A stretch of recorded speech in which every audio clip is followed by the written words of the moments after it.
Bismillahirrahmanirrahim. Assalamualaikum warahmatullahi wabarakatuh. Selamat datang di perkuliahan Kimia Medisinal.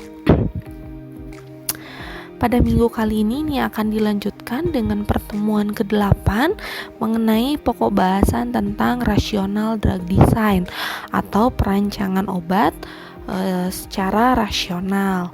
Nah, di sini ada tentang penemuan obat. Jadi drug discovery atau penemuan obat itu awal-awalnya dilakukan dengan metode trial and error atau secara konvensional. Jadi sebelum ditemukan atau sebelum dikembangkan, sebelum dikenalkan penemuan obat dengan metode rasional ini untuk menemukan suatu obat baru itu dilakukan dengan metode trial and error, di mana awal-awal kita peroleh data secara empiris berdasarkan turun-temurun, kemudian diujikan secara uji in vitro ataupun uji in vivo secara trial and error, di mana kalau misalnya ada hasil atau dia memiliki aktivitas dilanjutkan, atau kalau misalnya tidak ya sudah, kita tidak menjadikannya sebagai suatu obat, atau ya sudah berarti disimpulkan bahwa senyawa tersebut atau ekstrak tersebut atau tanaman tersebut itu tidak memiliki aktivitas. Nah, untuk saat ini itu berkembang dalam penemuan obat, berkembang pula dari yang awalnya trial and error secara konvensional itu berkembang menjadi perancangan obat secara logis atau secara rasional. Nah, di sini penemuan obat yang didasarkan dengan pemikiran logis atau berpikir secara logis ini merupakan suatu usaha yang diarahkan pada suatu target yang telah diketahui berperan penting dalam perkembangan penyakit, atau dimulai dari suatu molekul dengan aktivitas biologi yang menarik. Jadi maksudnya seperti ini, kalau misalnya dahulu kita kalau misalnya mau mengetahui aktivitas dari suatu tanaman, itu kita cobakan, kita trial apakah dia tuh punya aktivitas, senyawa apa yang kira-kira punya aktivitas, kita ekstraksi, kita vaksinasi, kemudian kita cek lagi, tes lagi. Kalau misalnya memang memiliki aktivitas, setelah diuji secara in vitro, dia bisa dijadikan sebagai kandidat obat yang nantinya bisa menjadi obat, senyawa obat.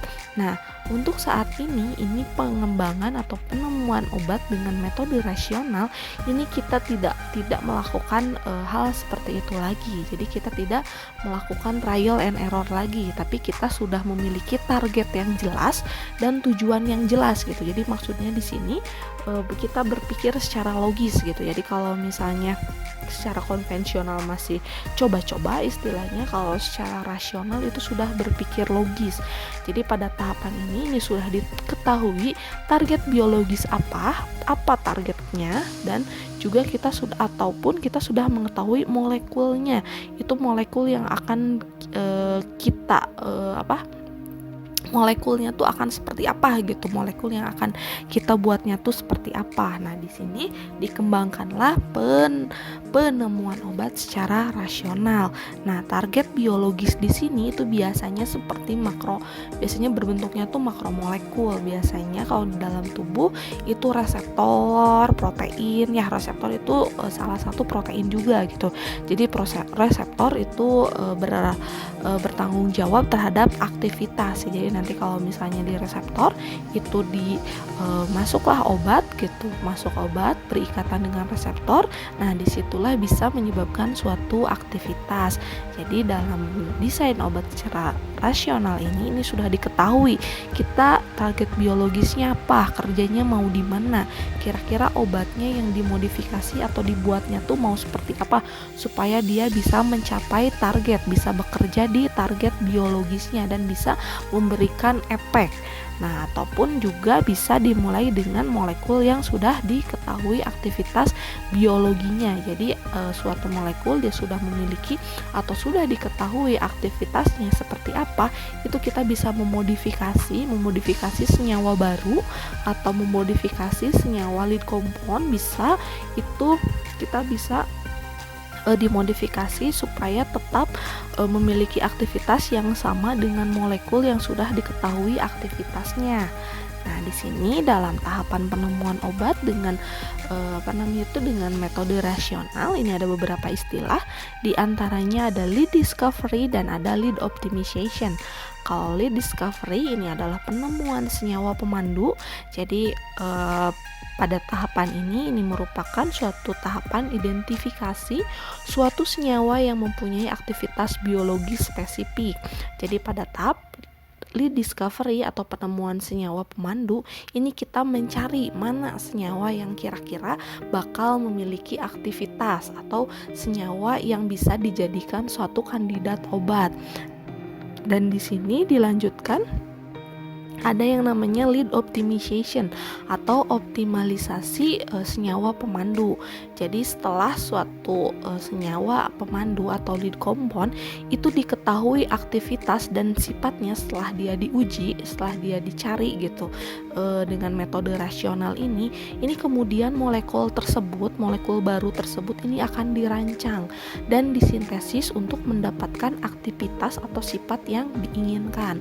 Jadi biasanya kalau misalnya yang dari herbal kan ya biasanya senyawa kompon atau lead compound atau senyawa pemandu ini banyak berasal dari herbal. Nah biasanya dari herbal tersebut kan aktivitasnya ada aktivitas namun kurang terlalu baik gitu. Nah disitulah ada tahapan optimalisasi senyawa pemandu ini untuk meningkatkan.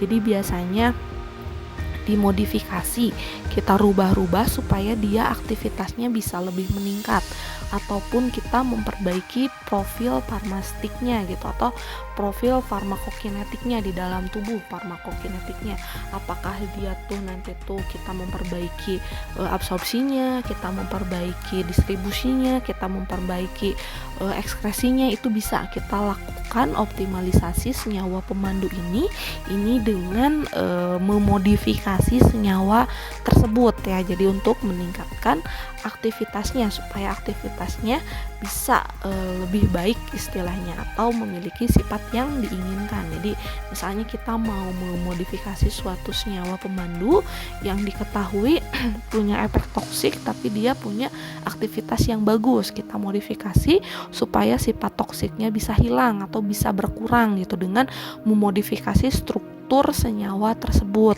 Nah, tetapi tidak mengurangi aktivitasnya gitu. Jadi si lead optimalisasi ini atau optimalisasi senyawa pemandu ini memungkinkan kita bisa memperoleh suatu senyawa pemandu yang baru yang dia tuh memiliki aktivitas yang lebih baik istilahnya ya. Nah, di sini ini ada lead discovery ya.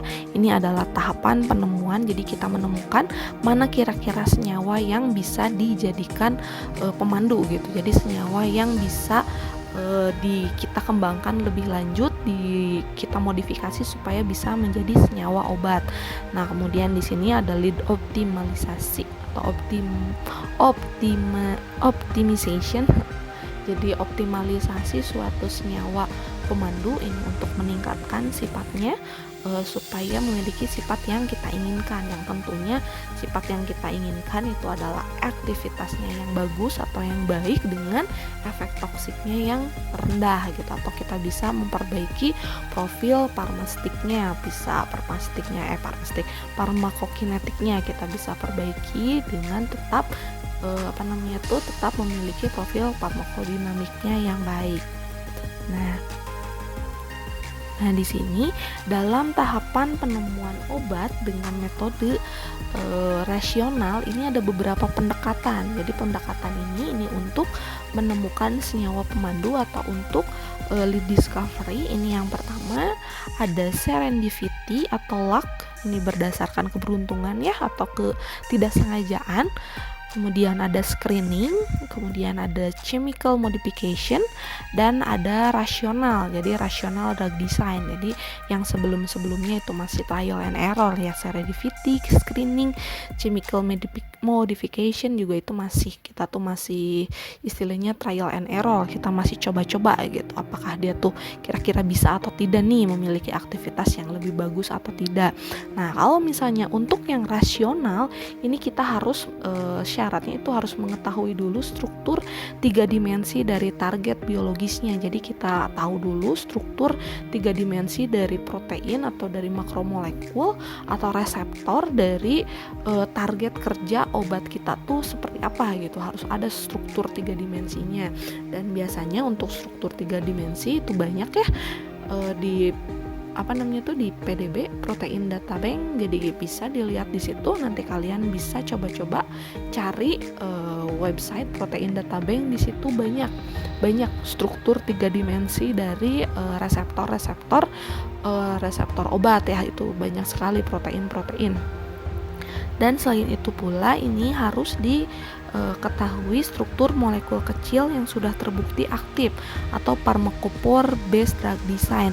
Jadi mekanisme jadi metode penemuan obat secara rasional ini ada dua cara. Yang pertama, kalau misalnya kita mengetahui struktur 3 dimensi dari target biologisnya, itu kita bisa melakukan pendekatan atau kita bisa memodifikasi atau kita bisa mencari senyawa-senyawa yang kira-kira mana gitu yang memiliki aktivitas. Nah, ini biasa disebut reseptor based drug design. Nah, sementara satu pendekatan lagi atau satu metode lagi itu berdasarkan pharmacophore based drug design. Jadi pharmacophore sendiri itu adalah suatu fitur senyawa kimia dari suatu struktur obat yang memiliki aktivitas yang bertanggung jawab terhadap aktivitas obat tersebut.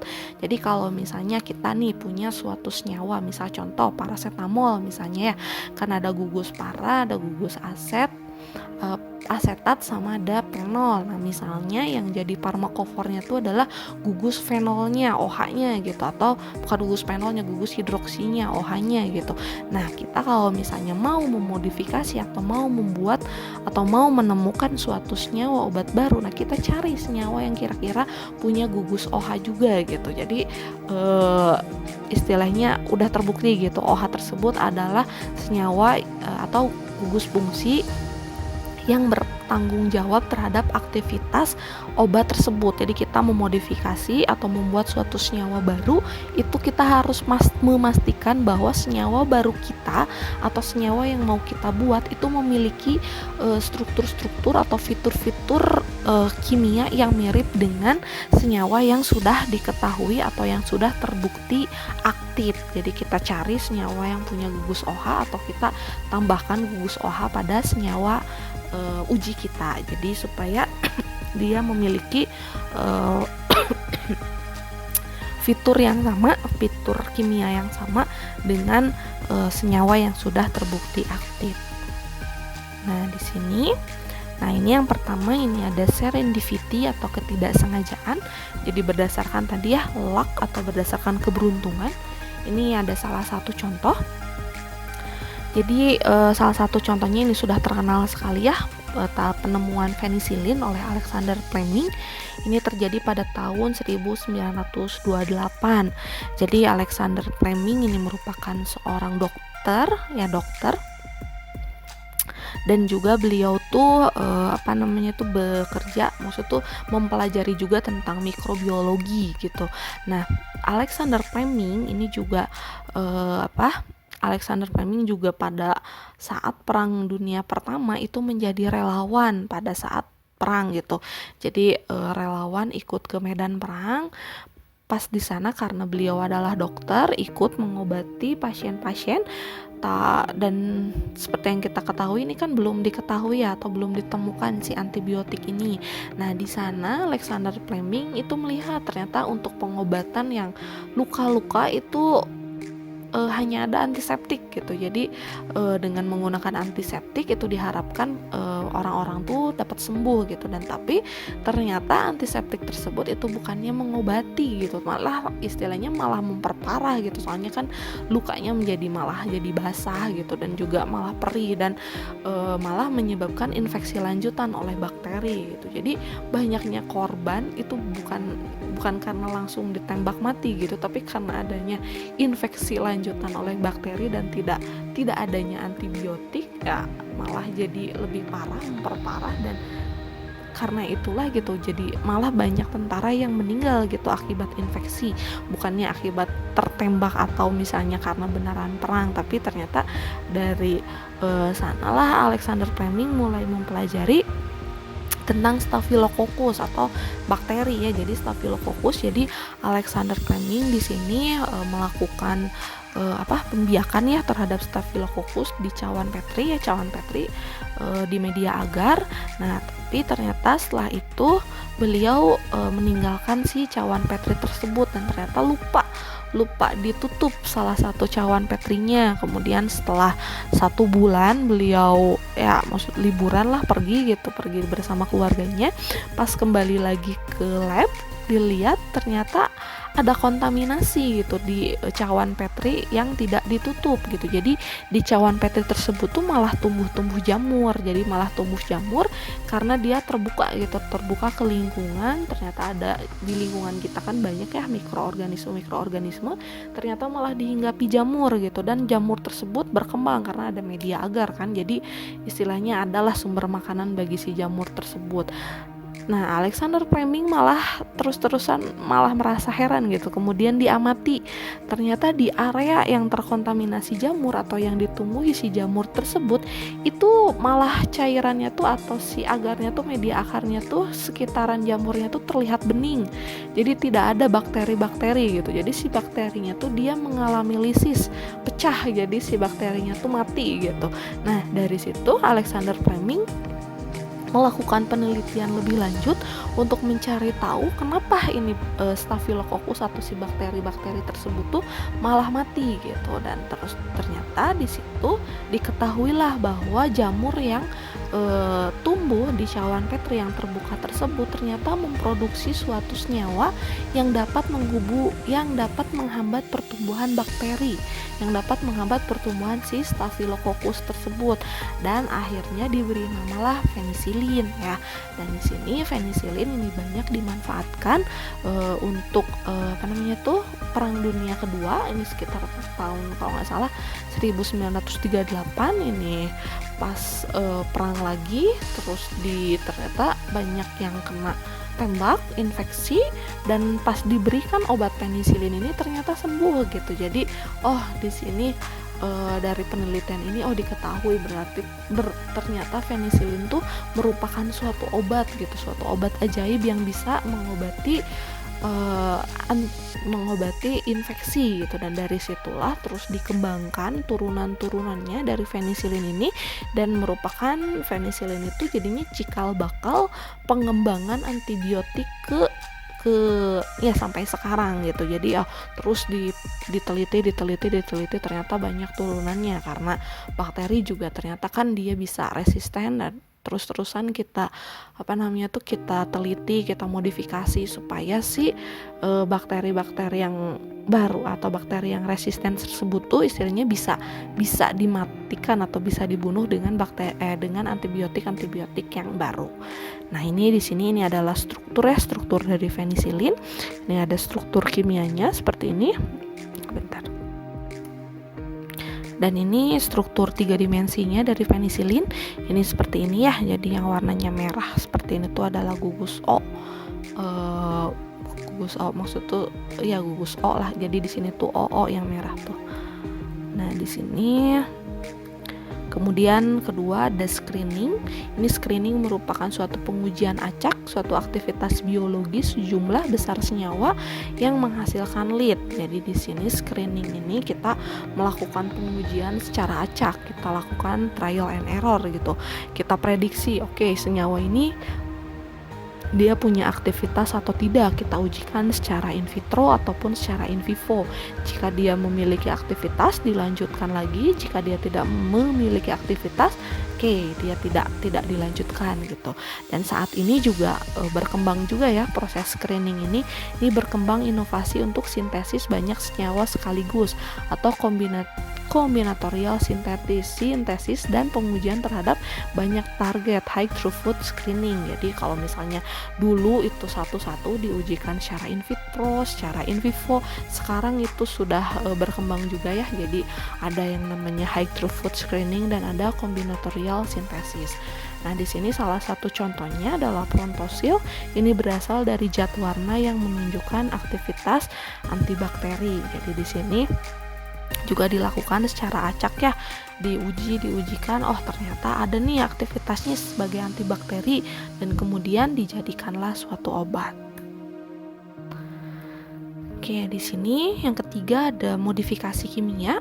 Jadi modifikasi kimia ini secara metode tradisionalnya ini suatu senyawa analog dari senyawa aktif yang sudah diketahui, ini akan disintesis dengan memodifikasi minor gitu. Jadi diberikan modifikasi minor dan menghasilkan peningkatan aktivitas biologi. Nah, di sini nih salah satu contohnya ya. Di sini ada senyawa suatu struktur kimia di mana awalnya dia di sini rantainya tuh dia X gitu. Kemudian dirubah di sini menjadi rantainya Y. Misalnya di sini awalnya metil, misalnya CH3, di sini kita ganti menjadi OH. Misalnya dia untuk meningkatkan profil farmakokinetiknya gitu. Jadi untuk meningkatkan absorpsinya atau meningkatkan kepolarannya atau menurunkan kepolarannya itu misalnya dirubah salah satu cincinnya atau salah satu rantainya dirubah dengan berdasarkan sifat psikokimia dari si senyawa tersebut atau dari gugus tersebut. Nah, ini salah satu contoh obat yang menerapkan sistem modifikasi kimia. Ini ada simetidin ya. Simetidin yang dimodifikasi itu berubah menjadi ranitidin. Jadi di sini juga kita bisa lihat ya simetidin. Ini simetidin memiliki rangka yang hampir sama seperti simetidin, hanya saja ada beberapa perubahan, dari yang awalnya strukturnya seperti ini simetidin menjadi ranitidin seperti ini. Nah, di sini kita bisa lihat ya ada penambahan atau ada pergantian dari gugus CN atau sianida menjadi NO2 ya, nitrit ya, ini tuh jadi nitrit diganti. Kemudian di sini juga di cincin imidazolnya, di sini ditambahin aminnya dihilangkan, di sini ditambahkan ke sini, diperpanjang lagi, ditambahin dulu gugus metilnya, kemudian baru aminnya ditambahin. Dan di sini juga ada penambahan gugus metilnya lebih panjang kalau nggak salah. Oh, di sini ada pengurangan gugus metil. Nah, jadi di sini dilakukan perubahan atau modifikasi secara kimia terhadap senyawa awal atau senyawa analognya. Ini yang sudah diketahui bahwa dia tuh aktif. Ini hanya ditambahkan beberapa gugus fungsi untuk menghasilkan peningkatan aktivitas. Nah, mungkin di sini maksudnya di sini ini ada pergantian ya dari simetidin ke ranitidin. Ini biasanya untuk memperbaiki profil farmakokinetiknya. Jadi untuk memperbaiki absorpsinya, distribusinya, sehingga obat yang masuk ke dalam darah atau BA-nya itu semakin meningkat, sehingga kalau obat yang bioavailabilitasnya di dalam tubuh semakin tinggi atau semakin banyak, nah itu juga bisa berpengaruh terhadap aktivitas aktivitas dari obat tersebut. Nah, di sini keuntungannya ini mendapatkan senyawa yang sangat mirip dengan senyawa asalnya. Nah, ini dicontohkan ya, reference sama new modelnya itu strukturnya sama-sama saja gitu, cuman ada sedikit perbedaan. Nah, ini kemudian yang keempat, ini tentang rational drug design, dan ini saat ini banyak dikembangkan ya di kalangan maksudnya semakin berkembang gitu di ilmu kimia medisinal. Jadi rational drug design ini banyak, dan rational drug design juga ini banyak menggunakan software atau menggunakan media-media komputasi sehingga pengerjaannya lebih simpel lah istilahnya, lebih cepat gitu, lebih cepat dibandingkan dengan metode-metode konvensional dengan melakukan pengujian secara in vitro gitu. Jadi dengan rational drug design ini diharapkan kita bisa mempercepatlah proses penemuan obatnya. Nah, ini salah satu contohnya ini adalah simetidin. Jadi kalau misalnya tadi dari senyawa simetidin itu sudah diketahui aktivitasnya, dimodifikasi sedikit untuk memperbaiki sifat farmakokinetiknya dan terbentuklah ranitidin. Nah, kalau misalnya ini salah satu contoh rational drug design, ini adalah tahapan penemuan atau pembuatan dari simetidin. Bagaimana kita menemukan simetidin ini berdasarkan metode rational drug design. Jadi penemuan simetidin ini dimulai dari target biologis yang sudah valid. Nah, di sini target biologisnya itu sudah diketahui antagonis H2 gitu, dan berakhir dengan obat yang secara optimal berinteraksi dengan target dan memicu aktivitas biologis yang diinginkan. Jadi pada zaman dahulu gitu ya, pada saat ditemukannya simetidin ini sudah diketahui bahwa reseptor H2 itu bekerja dengan mensekresi asam lambung gitu. Jadi istilahnya menyebabkan sakit mah gitu. Jadi karena sekresi asam lambungnya tinggi, reseptor H2 ini bisa, kalau misalnya overproduksi ya, kebanyakan produksi, ini bisa menyebabkan gastritis gitu ya, atau bisa menyebabkan ulcer gitu. Nah, di sini yang menjadi latar belakangnya ini adanya histamin yang memicu sekresi asam lambung. Kemudian diinginkanlah suatu antagonis histamin untuk mencegah sekresi asam lambung. Jadi dahulu itu sudah diketahui kalau misalnya histamin bekerja ke reseptor H2 gitu. Histamin bekerja ke reseptor H2, dan dengan adanya histamin ini bisa mengsekresi asam lambung. Nah, para peneliti atau ilmuwan pada zaman dulu ini berpikir bagaimana caranya supaya istilahnya si histamin ini tuh ya, maksud tuh target biologisnya kita sudah tahu gitu, reseptor H2. Nah, kita sudah tahu mekanisme kerja histamin, dia bakalan mengaktifasi reseptor H2 ini sehingga membentuk prostaglandin. Nah, di sini peneliti itu melakukan penelitian agar ada suatu senyawa lain yang dia tuh bisa bereaksi dengan reseptor, tapi dia menginhibisi pelepasan prostaglandin atau mencegah pembentukan si prostaglandin tersebut gitu. Pokoknya bukan prostaglandin maksudnya.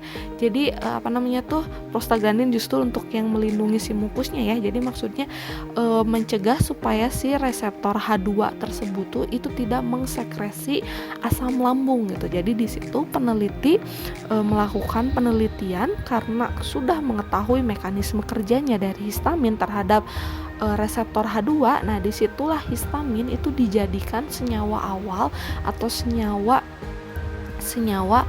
ada yang menyebutnya senyawa lead compound juga, ada yang tidak gitu. Jadi senyawa histamin ini dijadikan senyawa awal yang jadi maksud tuh dimodifikasi supaya dia tuh kerjanya tidak mengaktifasi si enzim mengaktifasi si reseptor tersebut, tapi kerjanya berlawanan dengan histamin gitu. Nah, tapi di sini histamin tersebut itu dijadikan senyawa awal yang memiliki mekanisme yang sudah jelas gitu, tapi kita modifikasi lagi supaya si senyawa baru yang dibentuk tuh dia tidak mengaktifasi reseptor untuk menghasilkan asam lambung. Dan di sini dibuatlah analog histamin. Jadi si histamin tersebut dimodifikasi dengan penambahan gugus fungsi. Ini ada penambahan gugus rantai R1, R2, dan juga di sini ada penambahan atau perpanjangan rantai C ya, penambahan gugus metil, dan di sini juga ada perubahan, ada penambahan. Jadi di sini nitrogennya dirubah, dan disinilah terbentuklah suatu senyawa baru, ini N-guanil histamin, dan inilah yang dijadikan senyawa lead compound. Jadi nanti kita pelajari ya pada tahap pembentukan atau penemuan simetidin pada pertemuan terakhir ya nanti kita pelajari bagaimana atau seperti apakah sejarahnya kita bisa menemukan simetidin atau peneliti-peneliti tersebut bisa menemukan simetidin berdasarkan adanya histamin gitu, berdasarkan mekanisme kerjanya yang sudah diketahui histamin terhadap reseptor H2 gitu. Nah, di sini kita dapat suatu senyawa yang namanya N-guanyl histamin, dan N-guanyl histamin ini merupakan lead compound atau senyawa awal atau senyawa pemandu yang nantinya akan dikembangkan lagi menjadi simetidin. Nah, di sini analog histamin ini disintesis dengan variasi struktur, dimodifikasi secara kimia dan diuji. Jadi tetap dilakukan pengujian juga, tapi ini sudah sudah logis gitu, sudah jelas kita tuh mengujinya ke arah mana.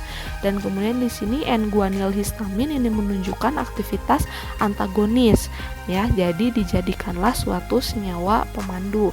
Nah, di sini N-guanyl histamin dia sudah memiliki sifat antagonis, namun di sini antagonisnya masih lemah dan dia juga masih parsial agonis, jadi masih harus dimodifikasi.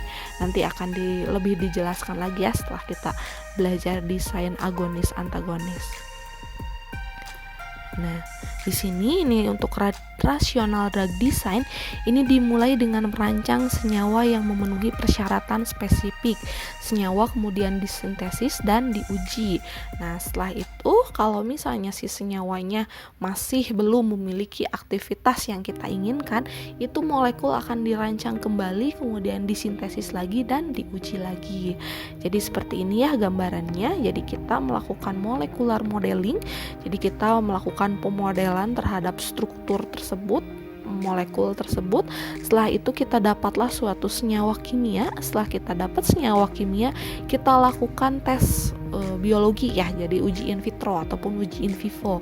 Nah, kalau misalnya dia memiliki senyawa atau memiliki efek yang kita inginkan, oke, kita lanjutkan lagi, kita bisa menjadikannya suatu kandidat obat ataupun menjadikannya suatu obat. Nah, kalau misalnya hasilnya kurang memenuhi apa yang kita inginkan atau kurang bagus gitu, kita bisa melakukan pemodelan molekul lagi, kemudian dilakukan lagi, kita dapat suatu senyawa kimia yang baru dan kita ujikan lagi.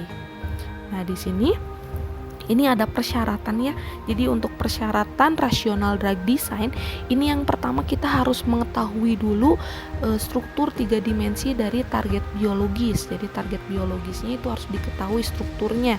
Struktur 3 dimensinya itu bisa ya dilihat di RSCB, di PDB protein data bank, itu kita bisa melihat struktur 3 dimensi dari target biologis, mau dia dari reseptornya, makromolekulnya, protein, itu kita bisa lihat dari situ seperti apa dan bagaimana struktur 3 dimensinya.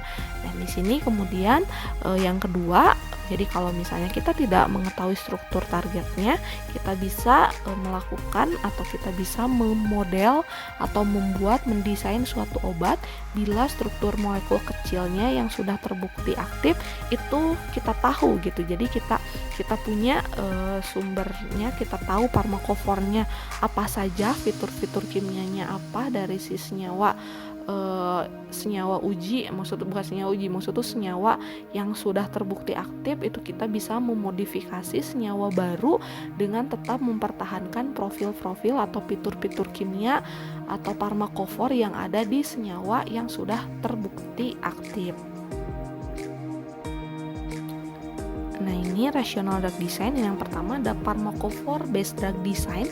Ini biasanya dilakukan dengan melakukan pengujian sifat atau fitur molekul-molekul ligan kecil inaktif dan fitur molekul-molekul kecil yang aktif. Jadi untuk pharmacophore based drug design ini kita akan membandingkan, jadi senyawa uji kita atau senyawa baru kita ini kita bandingkan gitu dengan senyawa inaktif dan juga senyawa aktif. Nanti kita bisa presentasikan apakah senyawa kita tuh mendekati senyawa aktif atau mendekati senyawa inaktif.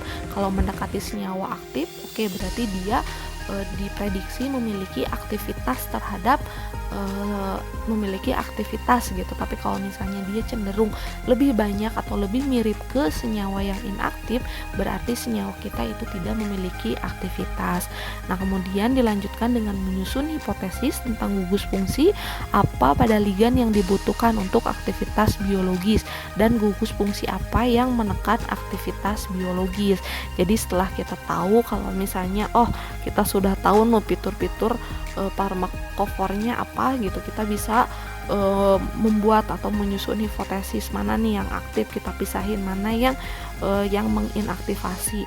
Nah, setelah kita tahu gugus-gugus fungsinya yang aktifnya mana, kita bisa lanjutkan dengan menyusun ligan baru atau senyawa uji baru dengan gugus fungsi atau kimiawi yang diperlukan dengan profil 3 dimensi atau lokasi yang sama dengan ligan aktifnya atau mimic the active group. Jadi kita bisa membuat suatu ligan baru atau senyawa obat baru, kandidat obat baru gitu, atau lead compound yang baru gitu dengan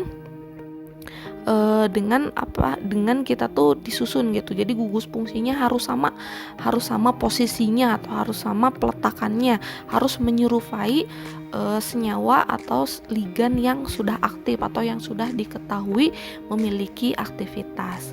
Nah, di sini ini salah satu contohnya ya. Jadi di sini ada yang desain, ada yang reference. Jadi yang reference ini adalah ligan aktif, ligan yang sudah diketahui aktif. Jadi nanti ya kalau misalnya kalian belajar tentang molecular docking ataupun pharmacophore modeling, ini nanti dikenal namanya ligan gitu. Jadi ligan tuh itu adalah senyawa yang tertambat ke reseptornya gitu, atau senyawa obatnya lah, bisa dibilang seperti itu. Nah, di sini ada reference, ini adalah ligan atau obat yang sudah diketahui aktivitasnya dan kita sudah tahu mana fitur-fitur farmakofornya, dan ini adalah desain yang baru gitu. Jadi desain senyawa senyawa obat kita yang baru kita kita bandingkan gitu. Jadi sebisa mungkin obat yang baru atau obat ligan yang baru itu memiliki fitur-fitur farmakofor yang sama dengan referensinya atau memiliki gugus fungsi atau kimia yang sama dengan ligan yang referensinya atau ligan aktifnya. Nah, ini salah satu contohnya ya, ini ada dopamin. Jadi dopamin ini dijadikan suatu ligan aktif, atau dopamin kan ini merupakan suatu senyawa endokrin ya, kalau nggak salah tuh endokrin di dalam tubuh gitu, dan ini tuh sudah diketahui mana yang dia tuh punya aktivitas terhadap reseptor dopaminnya. Ini kita bisa membuat suatu molekul baru atau ligan baru gitu. Yang penting farmakofornya itu sama gitu. Yang lainnya kita bisa modifikasi supaya istilahnya jadi profil farmakokinetiknya tuh lebih bagus gitu. Nah, kita bisa menyerupai ini kan berarti kan ini profil farmakodinamiknya ya yang bertanggung jawab terhadap aktivitas gitu. Nah, kita menyamakan ligan baru kita dengan ligan yang sudah aktif supaya profil farmakodinamiknya itu sama gitu. Nah, tapi kita bisa memodifikasi senyawa lain itu untuk memperbaiki profil farmakokinetiknya supaya dia memiliki BA yang bagus, memiliki absorban yang bagus, jadi dia bisa terabsorb lebih baik gitu, atau misalnya tuh untuk nanti metabolitnya itu tidak toksik, itu kita bisa modifikasi di senyawa-senyawa yang atau di gugus-gugus yang bukan farmakofornya. Tapi kita tidak boleh melakukan modifikasi di struktur farmakofornya. Kalau farmakofornya kita ganti, ya berarti profil farmakodinamiknya juga dia berubah, otomatis aktivitasnya juga dia berubah. Nah, keuntungannya ini tidak perlu mengetahui struktur target biologis. Jadi kita tidak perlu tahu dia kerjanya di reseptor apa, struktur 3 dimensinya seperti apa gitu. Jadi kita bisa istilahnya hanya membandingkannya terhadap ligan yang sudah terbukti aktif. Jadi biasanya untuk pharmacophore modeling ini atau pharmacophore based drug design ini biasanya dilakukan penemuan obat atau modifikasi senyawa obat jika belum diketahui struktur targetnya. Ini kita bisa menggunakan pharmacophore based drug design. Nah, ini ya untuk pharmacophore based drug design. Jadi di sini struktur satu series nyawa dengan aktivitas biologi tertentu yang sudah diketahui, kemudian dirancang struktur baru dengan aktivitas biologi yang lebih tinggi. Struktur umum dan khas dari semua senyawa aktif dikumpulkan sebagai gugus farmakofor. Jadi farmakofor ini adalah gugus fungsi atau fitur-fitur kimia dari suatu struktur obat yang dia tuh bertanggung jawab terhadap aktivitas. Nah, di sini sebuah molekul ini kemudian dirancang untuk menyerupai atau mimik farmakofor. Jadi farmakofor ini kita harus menyerupai ligan yang aktif. Kita kalau mau membuat suatu senyawa yang baru, kita harus menyerupai ligan yang sudah terbukti aktif. Nah, ini contohnya ya, kumpulan senyawa-senyawa satu seri senyawa dengan aktivitas biologi yang sudah diketahui. Ini dibandingkan, ini kita dengan membandingkan dengan senyawa-senyawa seri yang sudah diketahui tersebut, apakah dia tuh aktif atau inaktif, kita bisa tahu struktur mana yang dia tuh bertanggung jawab sebagai farmakofor. Nah, kemudian ini salah satu contohnya ya, farmakofor, dan ini yang didesain gitu. Jadi kita sebisa mungkin struktur farmakofor ini atau gugus fungsi yang bertanggung jawab sebagai farmakofor ini ada di struktur baru kita atau struktur yang kita desain. Kemudian dilanjutkan dengan reseptor based drug design.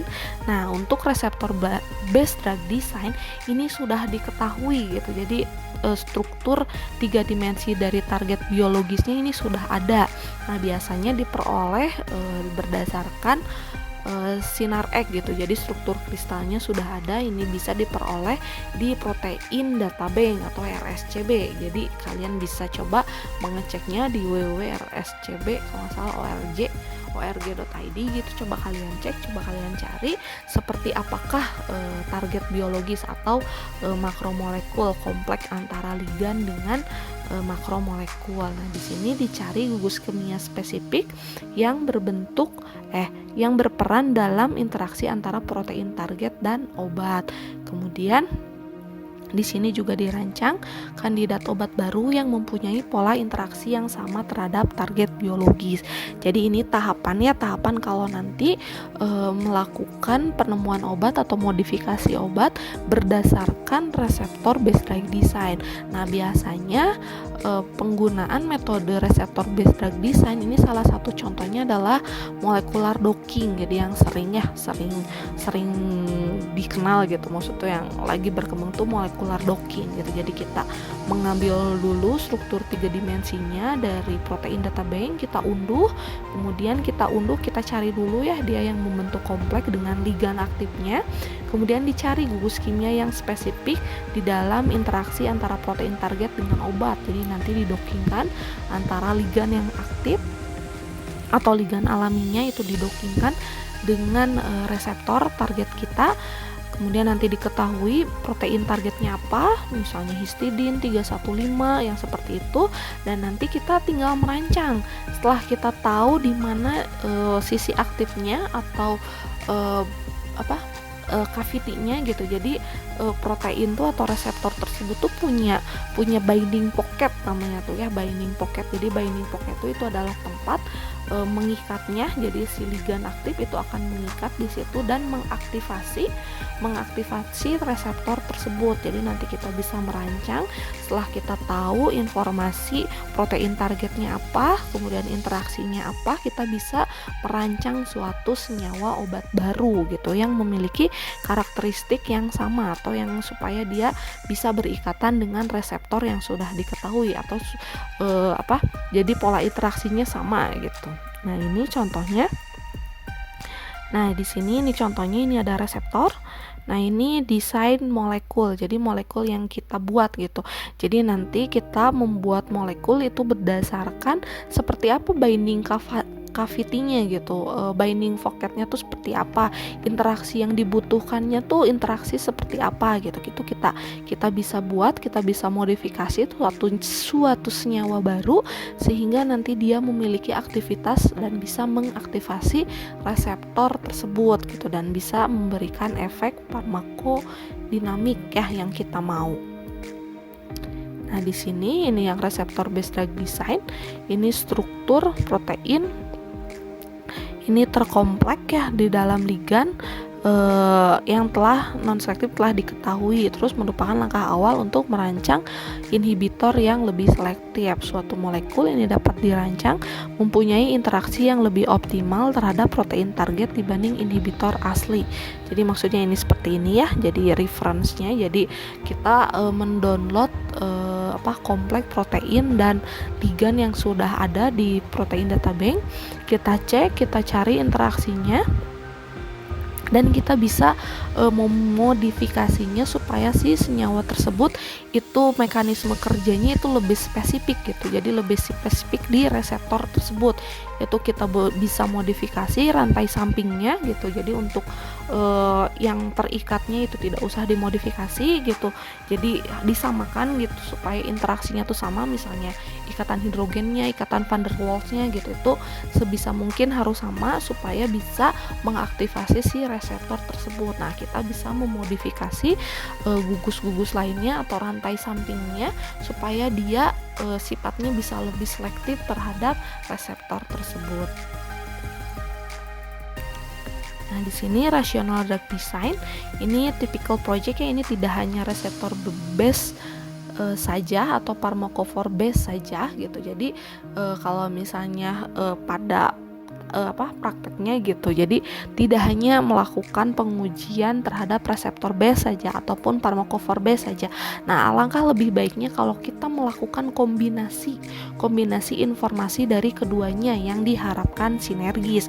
Jadi dari pharmacophore kita bisa mengetahui fitur-fitur kimia mana yang dia tuh memiliki aktivitas yang bertanggung jawab terhadap aktivitas, dan dari structure based drug design itu kita bisa melihat apakah si ligan kita atau senyawa uji kita, senyawa baru kita itu dia bisa mengaktifasi ataukah bisa menginhibisi atau memiliki aktivitas terhadap reseptor target kita gitu. Nah, di sini ini ada ya gambaran gitu tentang pharmacophore based drug design.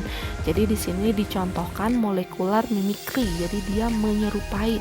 Jadi ligan aktifnya. Jadi kita membuat suatu senyawa baru atau ligan yang desain ligan itu kita buat dia menyerupai ligan yang aktifnya gitu. Jadi mimicry, jadi dia tuh menyerupai, dia mengikuti lah istilahnya, mengikuti fitur-fitur kimia yang aktif atau pharmacophore supaya dia memiliki aktivitas yang sama gitu. Nah, di sini sementara reseptor based drug design ini contohnya ini ya. Jadi digambarkan antara tangan yang mengepal dengan tangan yang megang gitu ya. Jadi molekular komplementari. Jadi ini mah komplement gitu, saling komplement. Jadi istilahnya kalau molekular docking tuh seperti lock and key gitu. Kalau key-nya atau kuncinya itu nggak cocok terhadap kalau key-nya itu nggak cocok terhadap gemboknya gitu istilahnya, berarti nggak bakalan bisa terbuka, atau istilahnya kalau di sini tuh dia tidak akan memberikan aktivitas gitu. Jadi saling komplement, saling berkomplement gitu. Nah, di sini ini untuk tangan yang mengepal ini diibaratkan ligan atau senyawa obat kita gitu. Nah, kalau misalnya yang ini diibaratkan dengan reseptor gitu, dimana dia memiliki suatu binding cavity atau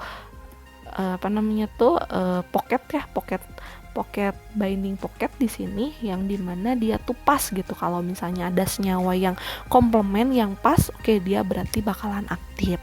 Nah, ini gambaran ya. Jadi di sini jadi untuk rational drug design gitu typical projectnya ini kalau sebisa mungkin antara pharmacophore based data ini sejalan dengan reseptor based data, sehingga nanti akan menghasilkan suatu ideal project gitu. Jadi bukan hanya pure project yang berdasarkan pharmacophore ataupun pure project yang berdasarkan reseptor gitu, tapi bisa saling berkomplement. Jadi istilahnya nanti senyawa atau molekul yang dihasilkan, senyawa baru yang dihasilkan itu bisa memiliki aktivitas yang baik gitu. Ideal projectnya itu seperti itu. Ya, mungkin hanya itu yang bisa saya sampaikan. Terima kasih atas perhatiannya. Wassalamualaikum warahmatullahi wabarakatuh.